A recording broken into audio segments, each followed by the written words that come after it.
UPSC IAS का पिछले साल का पेपर है दोस्तों। इससे आज हम बहुत प्यारी और बहुत मज़ेदार केस स्टडी सॉल्व करने वाले हैं। क्योंकि दोस्तों पिछले साल के पेपर्स को समझने से और हल करने से क्या होता है कि हमारे दिमाग में ना एक प्रकार का रोड मैप बन जाता है कि जब हम कलेक्टर की परीक्षा देंगे, जब हम आईएएस यूपीएससी का एग्ज़ाम देंगे तो किस तरीके से प्रश्न पूछे आते हैं और हमें किस तरीके से तैयारी करना है। हमारे सामने इसका एक रोड मैप तैयार हो जाता है। तो भाइयों जी, ओरिजिनल पेपर है, यूपीएससी की वेबसाइट से लिया गया है और आपको सटीक उत्तर भी यहाँ पर बताया जाएगा। आप देख सकते हो सिविल सर्विस एग्ज़ाम सामान्य अध्ययन का पेपर 4 नीति शास्त्र, मतलब कि नैतिक मूल्य क्या होते हैं। आप अधिकारी हो तो आप किस तरीके से अपने नीतिगत मूल्यों का पालन करोगे, है ना। नैतिक सत्यनिष्ठा, आप कितने सत्यवादी हो, आप ईमानदार हो या फिर आप घूसखोर हो, है ना। और अभिरुचि वाला ये पेपर होता है, इससे संबंधित आपको यहाँ पर प्रश्न पूछे जाते हैं। तो दोस्तों आज हम इसकी एक मज़ेदार केस स्टडी इस वीडियो में करने वाले हैं। तो आप देख सकते हो ये केस स्टडी हम पढ़ेंगे क्वेश्चन नंबर 12 की, है ना। ये 2025 के पेपर में आई है केस स्टडी। इसको हम समझेंगे और बारीकी से इसको हम सोल्व करेंगे। तो ये केस स्टडी क्या बोल रही, देखो।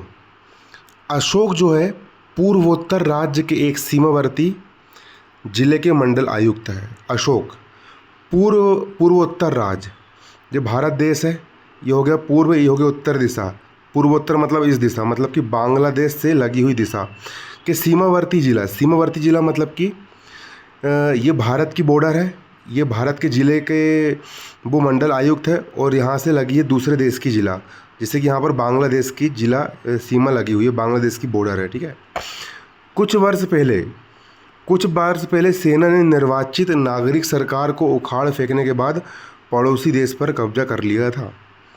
देखो ये हमारा भारत देश हो गया और यहाँ पर सीमा है और बाजू में जो बांग्लादेश है, वहाँ पर क्या हुआ, वहाँ पर सेना ने सरकार को उखाड़ फेंका और सेना का शासन आ गया। मतलब कि यहाँ पर गृह युद्ध की स्थिति चलने लगी। हमारे पड़ोसी देश में एक प्रकार से गृह युद्ध चालू हो गया। देश में विशेष रूप से पिछले 2 वर्षों से गृह युद्ध की स्थिति बनी हुई है। जो हमारा विदेशी देश है बांग्लादेश, उस बांग्लादेश में मतलब पाकिस्तान के लोगों ने उथल पुथल मचा दिया है और गृह युद्ध की स्थिति बनी हुई है, ठीक है। हालांकि विद्रोही समूह द्वारा अपनी सीमा के पास कुछ आबादी वाले क्षेत्रों पर नियंत्रण करने के कारण आंतरिक स्थिति और बिगड़ गई।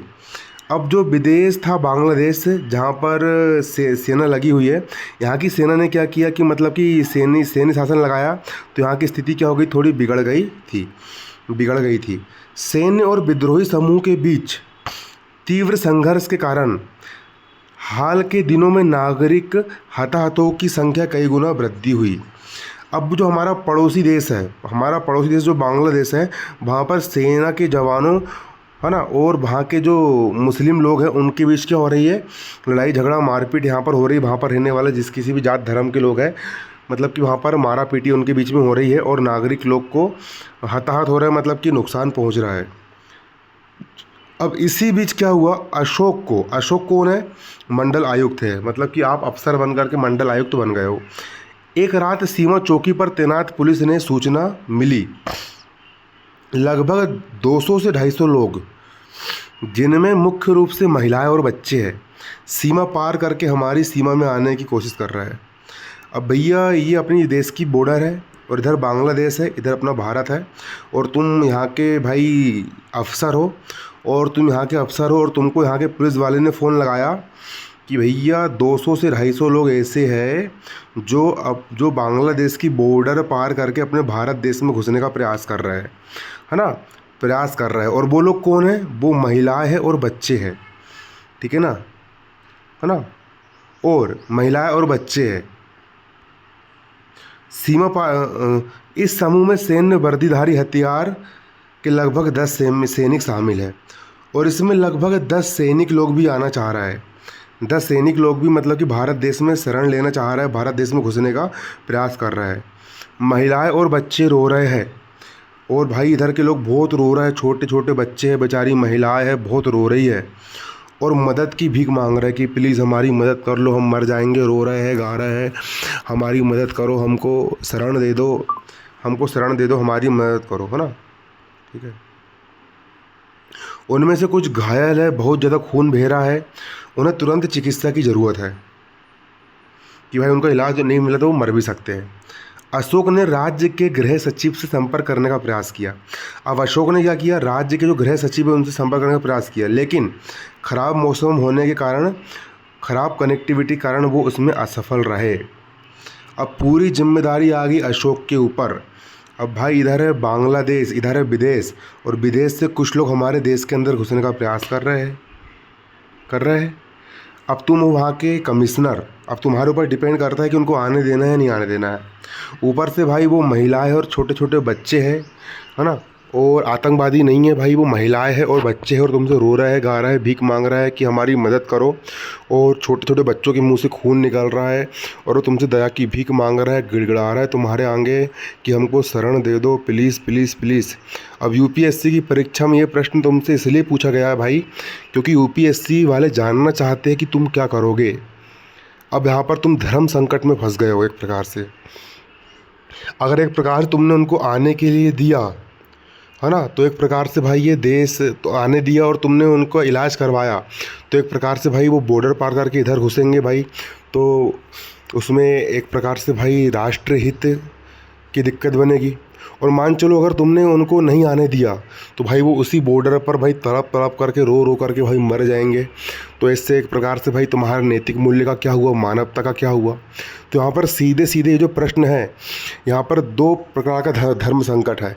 एक तरफ है राष्ट्र सुरक्षा और दूसरी तरफ है मानवता, कि हमको मानव होने के नाते, इंसान होने के नाते उन छोटे छोटे बच्चे और महिलाओं की मदद करना चाहिए या नहीं करना चाहिए, या फिर हमको यहाँ पर देश के बारे में सोचना चाहिए भाई।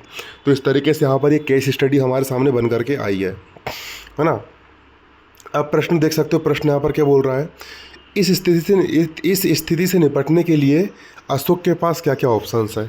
सबसे पहले तो भाई हमको ये नहीं बताना है कि क्या करना है उसको, प्रश्न में जो पूछा गया है हमको सिर्फ भय उत्तर देना है कि अशोक के पास क्या क्या ऑप्शंस है, अशोक के पास कौन कौन से विकल्प है भाई, उसके पास क्या क्या चॉइस है, वो क्या क्या कर सकता है। दूसरा है कि अशोक को किन किन नैतिक और कानूनी दुविधाओं का सामना करना पड़ रहा है। ठीक है। तीसरा, आपके विचार से अशोक के लिए कौन सा विकल्प अपनाना उपयुक्त होगा और क्यों।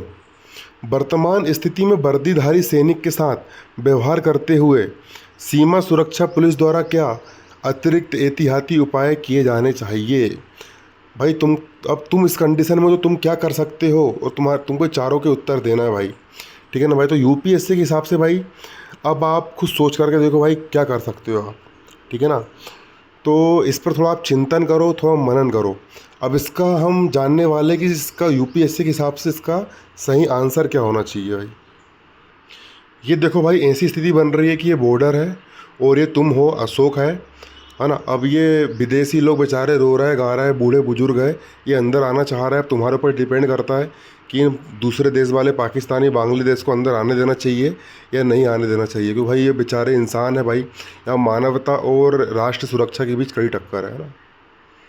तो देखो, ये जो केस स्टडी है पिछले वाले से ज़्यादा पेचीदा और गंभीर है, क्योंकि यहाँ मानवता मतलब कि वो बेचारे बूढ़े बुजुर्ग बच्चे रो रहे गा रहे हैं, वो मानव लोग है ना। और इसी के साथ साथ भाई राष्ट्र सुरक्षा, कि भाई राष्ट्र की सुरक्षा भी बहुत ज़रूरी है, के बीच का सीधा टकराव है। अगर उनको आने देंगे तो भाई राष्ट्र की सुरक्षा पर सवाल खड़ा हो जाएगा कि भाई कल को ये लोग घुस करके बम फोड़ दिए, कुछ कर दिए। और मानवता, और अशोक एक डिविजनल कमिश्नर है ना, और उसके सामने शरणार्थी का संकट है कि शरणार्थी आना चाह रहा है, जिसमें सशस्त्र सैनिक भी शामिल है, और इसमें मतलब कि सैनिक लोग भी आना चाह रहे हैं, शरण लेना चाह रहे हैं। अब देखो यहाँ पर ना इस प्रश्न का एक आदर्श यूपीएससी उत्तर दिया गया है, केस स्टडी शरणार्थी संकट और सुरक्षा। अशोक के पास पहला प्रश्न था कि अशोक के पास कौन कौन से विकल्प उपलब्ध है। तो पहला, तो देखो उसके पास कौन कौन से ऑप्शन है। देखो पहला, पूरी तरह से प्रवेश वर्जित करना, पूरी तरीके से भाई उनको घुसने से रोक देना। कई सारे लोग भाई यही सोचेंगे भाई कि बिल्कुल रोक दो, है ना। कुछ लोग भाई कट्टरपंथी होंगे, वो हिंदू मुसलमान करने लग जाएंगे, है ना। तो भाई एक कलेक्टर जो होता है ना भाई, यूपीएससी को ऐसे बंदे चाहिए जो हिंदू मुसलमान किसी भी प्रकार का धर्म जात पात से ऊपर उठ करके सोचे। ठीक है ना। तो भाई पहला ऑप्शन है अशोक के पास कि पूरी तरह प्रवेश वर्जित करना, राष्ट्रीय सुरक्षा और अंतर्राष्ट्रीय नियमों का हवाला देकर किसी को भी सीमा पार ना करने देना, कि हम किसी को भी अपनी बॉर्डर के अंदर नहीं घुसने देंगे। ये पहला ऑप्शन है उसके पास, वो ये कर सकता है। दूसरा ऑप्शन क्या है उसके पास, बिना शर्त सभी को आने देना। कोई शर्त मत रखो, कोई कंडीशन मत रखो, सबको आने दो। मानवीय आधार पर कि भाई बेचारे को खून लगा है, रो रहा है, गा रहा है, और इमोशंस में बह जाना, और महिलाओं, बच्चों और घायल सैनिकों सहित सबको प्रवेश करने देना, और सबका इलाज पानी करवाना। ठीक है ना भाई, इंसानियत के नाते। तीसरा तीसरा ऑप्शन यहाँ पर क्या है, तीसरा ऑप्शन है जांच और पृथक्करण।